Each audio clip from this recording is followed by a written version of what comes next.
আসসালামু আলাইকুম। আমার নাম মোহাম্মদ সালেহ আহমেদ। আমি 2020 সালে এইচএসসি পাশ করি।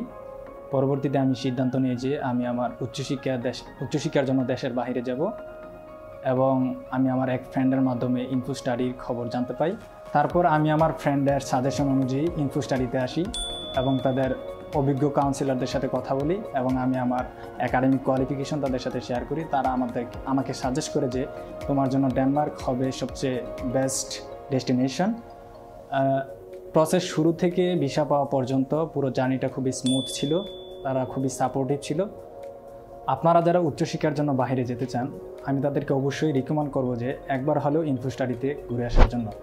কারণ ইনফো স্টাডির প্রত্যেকটা counsellor friendly, innovative, supportive and helpful. They will guide you in a proper way. ইনশাল্লাহ আমি খুব শীঘ্রই ডেনমার্কের উদ্দেশ্যে ফ্লাই করব। আপনারা সবাই আমার জন্য দোয়া করবেন। আসসালামু আলাইকুম।